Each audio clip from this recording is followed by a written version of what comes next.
Hello বন্ধুরা, আপনাদের সবাইকে স্বাগতম লোনলি এক্সপ্লেনার চ্যানেলের আরও একটি নতুন ভিডিওতে। তো আজকে আমরা দেখতে চলেছি দ্য বিগিনিং আফটার দ্য এন্ডের সিজন 2 এর এপিসোড 7। আর এই অ্যানিমের আগের এপিসোডগুলো এই চ্যানেলেই পেয়ে যাবেন। তো এই এপিসোডের শুরুতে আমরা দেখতে পাই একটি ঘোড়ার গাড়ির ভেতরে প্রিন্স ও প্রিন্সেস বসে আছে। প্রিন্স বলতে শুরু করে, আমি বুঝতে পারছি যে আমাদের বাবা মা চায় না আমরা স্পিচে যোগ দেই, কিন্তু তাই বলে আমাদের এইভাবে গোপনে ট্রাভেল করা কি জরুরি ছিল? আমাদের সঙ্গে তো কোনো গার্ডও নেই। এই কথা শুনে তাদের এক বডিগার্ড বলে, চিন্তা করবেন না, আমি একাই যথেষ্ট।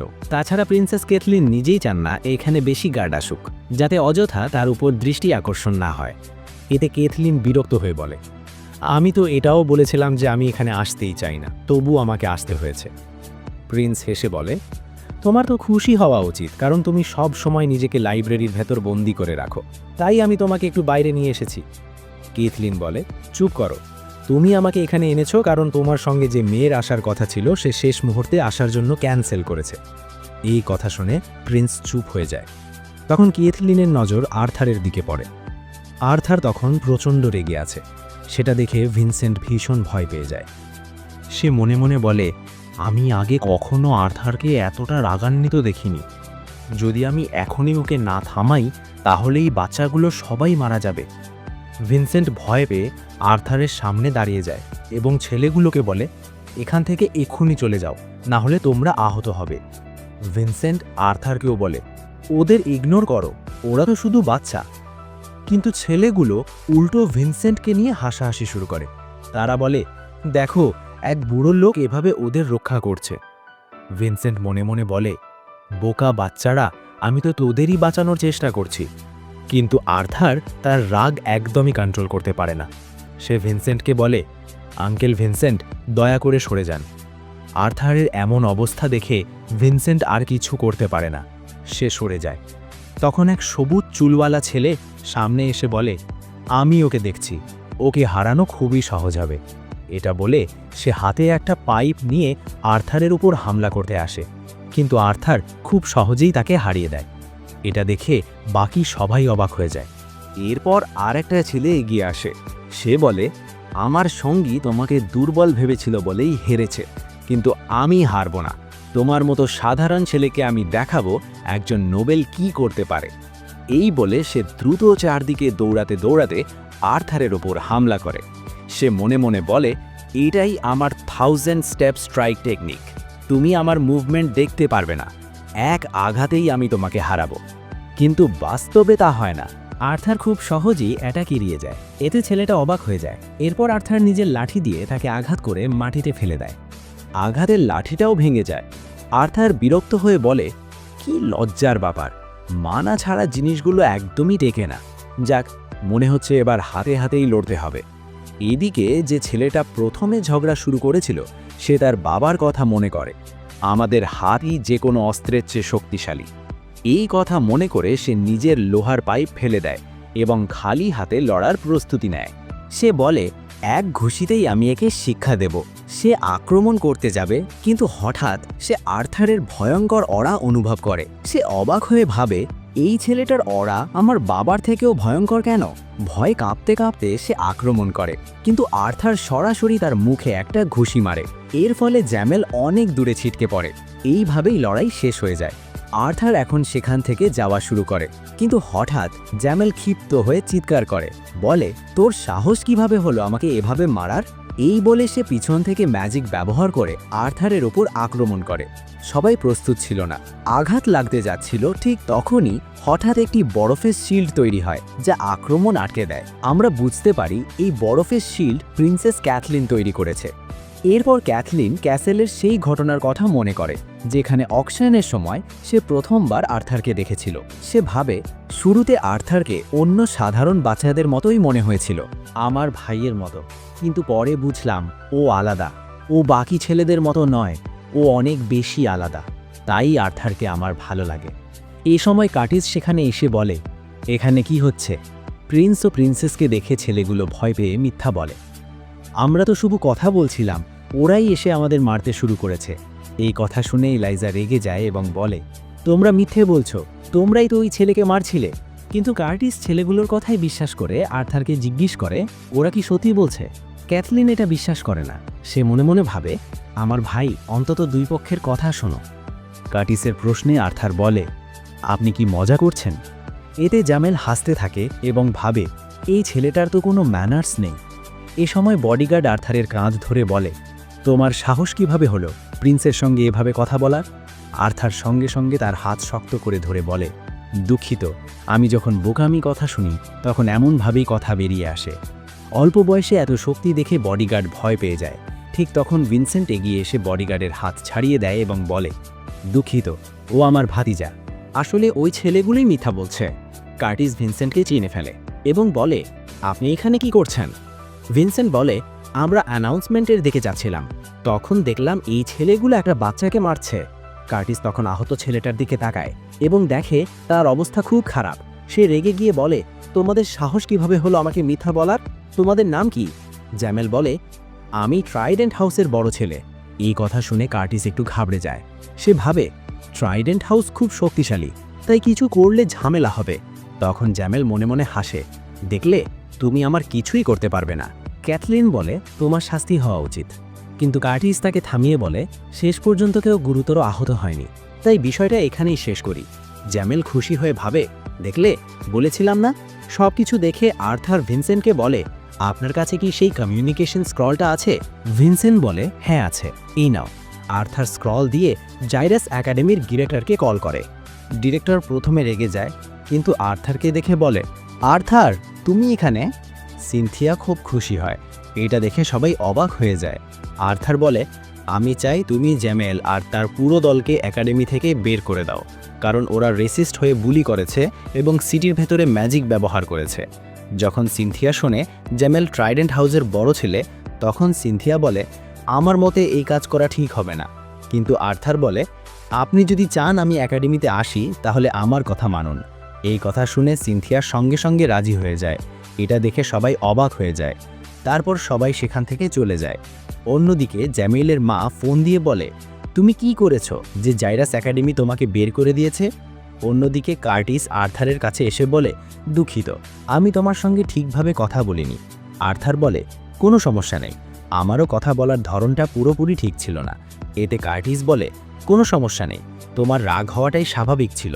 তাছাড়া ওই বাচ্চাগুলো একাডেমিতে পড়ার যোগ্যই ছিল না। এই কন্টিনেন্টে এভাবে রেসিজম থাকা উচিত নয়। এই কথা বলে কার্টিস ঘোড়ার গাড়িতে উঠে বসে। এরপর সে ক্যাথলিনকে বলে, শেষবারের তুলনায় আর্থার অনেকেই বদলে গেছে। কিন্তু ক্যাথলিন তার কথা শুনছিল না। সে আর্থারকে চলে যেতে দেখে। তারপর হঠাৎ আর্থারকে থামিয়ে দেয়। ক্যাথলিন আর্থারকে বলে, তুমি কি কোনো একদিন আমার সঙ্গে একসাথে চা খেতে চাইবে? এই কথা শুনে আর্থার একটু অবাক হয়ে বলে, হ্যাঁ, অবশ্যই যাব। এতে ক্যাথলিন খুব খুশি হয়ে বলে, ঠিক আছে, আমি তোমার সঙ্গে সরাসরি একাডেমিতেই দেখা করব। আর্থারও বলে, ঠিক আছে। এই দৃশ্য দেখে ভিনসেন্ট আর ইলাইজা দুজনেই ভীষণ অবাক হয়ে যায়। অন্যদিকে কার্টিসও হতবাক হয়ে ভাবে, আমার বোন তো সবসময় খুব ঠান্ডা স্বভাবের ছিল, সে কখনোই নিজের ইমোশন প্রকাশ করত না। আজ হঠাৎ তার কী হলো? পরের দৃশ্যে আমরা দেখি পুরো কন্টিনেন্টের মানুষ অ্যানাউন্সমেন্টে এসেছে। এটা দেখে আর্থার মনে মনে ভাবছে, এখানে থাকা সবাই এখন জানতে পারবে যে আরেকটা কন্টিনেন্টও আছে। জানি না তারা কিভাবে রিয়্যাক্ট করবে, কিন্তু আমার সবচেয়ে বেশি চিন্তা হচ্ছে এই নতুন কন্টিনেন্ট আমাদের উপর নজর রাখছে, ক্যামোফ্লাজ মানা বিস্ট আর রেকর্ডিং আর্টিফ্যাক্ট ব্যবহার করে। তারা কি আমাদের ভয় পাচ্ছে বলেই এটা করছে, নাকি তাদের অন্য কোনো উদ্দেশ্য আছে? আর আমি কি সঠিক কাজ করেছি স্টিম ইঞ্জিনের ব্যাপারটা বলে? কারণ ওই ইঞ্জিন ব্যবহার করেই আমরা সেখানে পৌঁছতে পারবো। হয়তো আমি ঠিক সিদ্ধান্তই নিয়েছি, কারণ কে জানে, ওই কন্টিনেন্ট হয়তো আমাদের উপর আক্রমণ করতে পারে।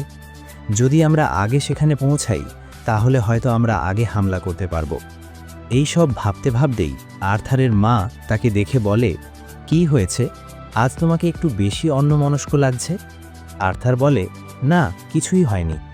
এটা শুনে অ্যালিস বলে, আমি শুধু চাই তুমি একটা সাধারণ 12 বছরের বাচ্চার মতো আচরণ করো। তুমি খুব তাড়াতাড়ি বড় হয়ে যাওয়ার চেষ্টা করছো। আর হ্যাঁ, মনে রেখো, আমি সব সময় তোমার চিন্তা করি, কিন্তু তার মানে এই না যে তুমি যা করতে চাও আমি সেটা করতে দেব না। এই কথা শুনে আর্থার খুব খুশি হয়ে বলে, ধন্যবাদ মা। এরপর আমরা দেখি অ্যানাউন্সমেন্ট শুরু হয়ে গেছে। সামনে একটি হলোগ্রাম ভেসে ওঠে। সেখানে রাজা সবার উদ্দেশ্যে বলে, আমার নাম ব্লেইন, তোমরা সবাই আমাকে স্যাপিন কিংডমের রাজা হিসেবে চেনো, কিন্তু আজ আমি এই পুরো কন্টিনেন্টের প্রতিনিধি হিসেবে কথা বলছি। আমার সঙ্গে এখানে আমাদের কন্টিনেন্টের অন্য সব কিংডমের রাজা ও রানীরাও উপস্থিত আছেন। সবাই তাদের দেখে সম্মান জানিয়ে মাথা নোয়ায়। ব্লেইন বলে, আমি জানি তোমরা সবাই জানো মানুষ আর এলফরা একসময় একে অপরকে ঘৃণা করত। তারা কখনো একসাথে থাকতো না, আর ডোয়ার্ফদের শুধু ব্যবসায়িক পার্টনার হিসেবেই দেখা হতো। কিন্তু আমরা চাই না এই অবস্থা এভাবেই চলতে থাকুক। আর যখনই কোনো বড় সমস্যা এসেছে, আমরা রাজারা একসাথে বসেছি। 2 বছর আগে আমরা সিদ্ধান্ত নিয়েছিলাম মানুষ, এলফ ও ডোয়ার্ফ এই 3 জাতি অ্যাডভেঞ্চারার হতে পারবে। আজ দেখে আমার খুব ভালো লাগছে যে মানুষ, এলফ আর ডোয়ার্ফরা সবাই একসাথে নিজেদের লক্ষ্য পূরণ করছে অ্যাডভেঞ্চারার হওয়ার জন্য। ব্লেইন আরও বলে, গত বছর আমরা আরেকটা বড় মাইলস্টোন অর্জন করেছি, জাইরাস একাডেমি। এখন থেকে ওই একাডেমিতে এলফ আর ডোয়ার্ফরাও পড়তে পারবে। এতে এমন এক নতুন প্রজন্ম তৈরি হবে যেখানে বিভিন্ন জাতির মানুষ একসাথে বড় হবে এবং নতুন স্মৃতি তৈরি করবে। আমি জানি শুরুতে ভিন্ন জাতির মানুষের সঙ্গে সম্পর্ক গড়ে তুলতে সমস্যা হবে, কিন্তু আমি চাই আপনারা নিজেদের মধ্যে থাকা সব বৈষম্য আর রেসিস্ট দূর করে দেন। এটা শুধু আমাদের জন্য নয়, আমাদের ভবিষ্যৎ সন্তানদের জন্যেও, আর এই কন্টিনেন্টের ভবিষ্যতের জন্যেও। এই কথা শুনে উপস্থিত সবাই খুব খুশি হয় এবং বলে, হ্যাঁ, আমরা আমাদের সর্বোচ্চ চেষ্টা করব। এরপর ব্লেইন এলফদের রাজা অ্যালডুইনকে সামনে এসে বক্তব্য দেওয়ার জন্য ডাকেন। তখন অ্যালডুইন বলে, এভাবে আপনাদের সামনে কথা বলার সুযোগ পাওয়া আমার জন্য বিশাল সম্মানের। ব্লেইন ইতিমধ্যেই বলেছে আমাদের সব কাজ এই কন্টিনেন্টের ভবিষ্যতের জন্য, কিন্তু আমাদের দৃষ্টিভঙ্গি এখনও পুরোপুরি স্পষ্ট নয়। সত্যি বলতে কি, আমাদের কন্টিনেন্টে এখনও অনেক অজানা জায়গা আছে যেগুলো আমরা কখনোই পুরোপুরি অনুসন্ধান করিনি। এমন কিছু এলাকা আছে যেগুলো ভীষণ বিপজ্জনক, কিন্তু যদি আমি বলি এর চেয়েও বড় রহস্য আর বিপদ আছে। আজ আমরা আনুষ্ঠানিকভাবে ঘোষণা করছি, আমরা প্রমাণ পেয়েছি যে আমাদের কন্টিনেন্ট ছাড়াও আরেকটি কন্টিনেন্ট রয়েছে। এই কথা শুনে পুরো ভিড় আতঙ্কিত হয়ে ওঠে। আর্থার মনে মনে বলে, আমি আগেই ভেবেছিলাম এমনটাই হবে। অ্যালডুইন সবাইকে শান্ত করে বলে, আমাদের প্রতিক্রিয়াও প্রথমে এমনই ছিল। ওই কন্টিনেন্ট সম্পর্কে আমরা খুব বেশি জানি না। আমরা শুধু এটুকু জানি সেখানে রহস্য আছে, অ্যাডভেঞ্চার আছে, আর বিপদের সম্ভাবনাও আছে। আমরা এমন প্রমাণও পেয়েছি যে তারা আমাদের কাছে পৌঁছানোর চেষ্টা করেছে, কিন্তু 2 কন্টিনেন্টের কারোরই এখনও এত উন্নত প্রযুক্তি নেই যাতে এত দীর্ঘ দূরত্ব পাড়ি দেওয়া যায়। তবুও লোকজন শান্ত হচ্ছিল না। এটা দেখে ডোয়ার্ফদের রাজার সামনে এগিয়ে এসে অ্যালডুইন ও বাকি সবাইকে শান্ত করে। অবশেষে সবাই ধীরে ধীরে শান্ত হয়ে যায়। এরপর ডোয়ার্ফদের রাজা বলে, অ্যালডুইন যেমনটা বলেছে, আমরা এই মুহূর্তে খুব বেশি কিছু জানি না, কিন্তু এটা এমন একটা সময় যখন আমাদের একমত হয়ে একসাথে দাঁড়ানো উচিত এবং এমন কিছু করা উচিত যা আমাদের কন্টিনেন্ট ও আমাদের জনগণের কল্যাণে আসে। আমাদের নিজেদের মধ্যে এই বলে ঝগড়া করা উচিত নয় যে তুই ডোয়ার্ফ, তুই এলফ। এভাবে লড়াই করা ঠিক নয়। আমি স্বীকার করি আমাদের চেহারা আলাদা, আমাদের সংস্কৃতিও আলাদা, কিন্তু আমরা সবাই একই কন্টিনেন্টে জন্মেছি, আর এই বিষয়টা নিয়ে আমি গর্বিত। তাই আমি আশা করি এই কন্টিনেন্টের ভবিষ্যৎ প্রজন্ম এই একই অনুভূতি ফিল করবে। এই কথা শুনে সবাই খুশি হয়ে সম্মতি জানায়। এরপর রাজা বলে, এখন সময় এসেছে একসাথে আসার। তাই আমরা বিভিন্ন জাতির লোকদের মধ্য থেকে কিছু ব্যক্তিকে নির্বাচন করেছি, যারা মোট 6 জন। রয়্যাল ফ্যামিলি মনে করে এরা সবাই অত্যন্ত বুদ্ধিমান, বিচক্ষণ, সাহসী ও শক্তিশালী। এরা আমাদের জাতিকে প্রতিনিধিত্ব করবে। এদের প্রধান লক্ষ্য হবে এই কন্টিনেন্টকে স্থিতিশীল রাখা এবং একই সঙ্গে রক্ষা করা। এরা আমাদের সঙ্গে একসাথে কাজ করবে। আমরা এদের নাম দেব 6 ল্যান্ডস। এরপর আমরা দেখি সেই 6 জনকে আলাদা আলাদা আংটি পরানো হয়, যাতে প্রমাণ হয় যে তারা ল্যান্ডস। এরপর একে একে তাদের পরিচয় দেওয়া হয়। প্রথমে সামনে আসে এক এলফ মেয়ে, তার নাম এলিয়া। তারপর আসে আরেক মেয়ে, ভেরে ওরিয়া। এরপর সামনে আসে আরেক ল্যান্ডস, অ্যালফ্রেড ভ্যারেন। তারপর আসে আরেক মেয়ে, আয়া গ্রেফিন। এরপর আসে একটি ছোট মেয়ে, মিকা আর্থবার্ন। আর সবশেষে আসে আর্থারের ভবিষ্যতের সবচেয়ে বড় শত্রু, যার নাম ব্যারন ভ্যাক্স। ব্যারনকে দেখে আর্থার খুব সিরিয়াস হয়ে যায়, কারণ ব্যারন আর কেউ নয় বরং লুকাসের বড় ভাই। লুকাসের কাছ থেকে প্রতিশোধ নিতে হলে আর্থারকে আগে এই ব্যারনকে হারাতে হবে। এরপর রাজা বলে, এরাই হলো আমাদের ল্যান্স। আমি আজ তোমাদের সামনে এদের পরিচয় করিয়ে দিলাম। এরা আমাদের সম্মান রক্ষা করবে এবং আমাদের সুরক্ষা দেবে। পরের দৃশ্যে আর্থার বলে, ওই দিনের অ্যানাউন্সমেন্ট আমার জন্য একটা বড় রিয়ালিটি চেক ছিল। লুকাসই সেই ব্যক্তি যে আমাদের সঙ্গে বিট্রে করেছিল। তার কারণেই আমাদের টিমের অনেকেই মারা গিয়েছিল। আমাকে বলা হয়েছে আমি লুকাসের কাছ থেকে প্রতিশোধ নিতে পারবো না যতক্ষণ না আমি তার বড় ভাইকে হারাতে পারি। কিন্তু এখন তার বড় ভাই শুধু একজন পাওয়ারফুল মেজই নয়, বরং সে এখন একজন ল্যান্স। পরের দৃশ্যে আমরা দেখি একজন মেড আর্থারকে প্রস্তুত করে দিচ্ছে, কারণ আজ এলেনরের জন্মদিন। আর্থার নিচে নামতে যাচ্ছিল, তখন সিলভি এসে তার কাঁধে বসে পড়ে। তখন আর্থার তাকে বলে, না, আজ তুমি এই ঘরেই থাকবে, কারণ আজকের পার্টিতে অনেক গুরুত্বপূর্ণ অতিথি আসবে। যদি তারা তোমাকে দেখে ফেলে তাহলে সমস্যা হতে পারে, কিন্তু চিন্তা করো না, আমি ফিরে আসার সময় তোমার জন্য অনেক খাবার নিয়ে আসব। এই কথা শুনে সিলভি খুশি হয়ে বলে, ঠিক আছে, তাহলে আমি এখানেই থাকব। এরপর আর্থার নিচে চলে যায়। সে প্রথমে গেটে গিয়ে অতিথিদের স্বাগত জানাতে থাকে। তখন একটি ফ্যামিলি আসে, তাদের সঙ্গে তাদের একটি মেয়েও থাকে। আর্থার খুব ভদ্রভাবে তাদের স্বাগত জানায় আর তারা ভেতরে চলে যায়। ওই মেয়েটির মা মেয়েটিকে বলে, গেটে যে ছেলেটা দাঁড়িয়ে আছে সে তো বেশ হ্যান্ডসাম, পরে তাকে জিজ্ঞেস করো যে সে তোমার সঙ্গে ডান্স করবে কিনা। এই কথা শুনে মেয়েটি লজ্জা পেয়ে যায়। অন্যদিকে আমরা দেখি ইলাইজা একটি মেয়েকে পটানোর চেষ্টা করছে। সে মেয়েটিকে বলে, আমি খুব শিগগিরই জাইরাস একাডেমিতে যাচ্ছি, তাই চলো না আমরা একদিন একসাথে লাঞ্চ করি। এলাইজা বেশ স্টাইল দেখিয়ে ড্রিঙ্ক করছিল, কিন্তু ভুল করে সেই ড্রিঙ্ক নিজের গায়েই ফেলে দেয়। এটা দেখে মেয়েটি ভয় পেয়ে সেখান থেকে চলে যায়। এই দৃশ্যটা আর্থার দেখে ফেলে এবং হেসে ওঠে, কিন্তু ইলাইজা তাকাতেই আর্থার মুখ ঘুরিয়ে নেয়। এ সময় হঠাৎ রেনল্ড এসে সবার উদ্দেশ্যে অ্যানাউন্স করে, আমার মেয়ে আসছে। এরপর আমরা দেখি এলিস এলেনরকে নিয়ে আসছে। এলেনর বলে, আমি তো ভেবেছিলাম শুধু একটা ছোট পার্টি হবে, আর আমাকে এই ধরনের ড্রেস কেন পরানো হলো? এলিস কিছু না বলে তার চোখ খুলে দেয়, আর তখন এলেনর দেখে সবাই দাঁড়িয়ে আছে এবং তাকে জন্মদিনের শুভেচ্ছা জানাচ্ছে। এটা দেখে এলেনর খুব খুশি হয়ে যায়।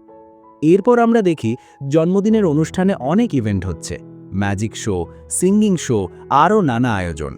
রেনল্ড একটু নেশায় সবার প্রতি ধন্যবাদ জানায় এবং বলে, আমি সত্যিই ভাগ্যবান যে এমন একটা মেয়ে আমার সন্তান। এই কথা শুনে এলেনর লজ্জা পায়।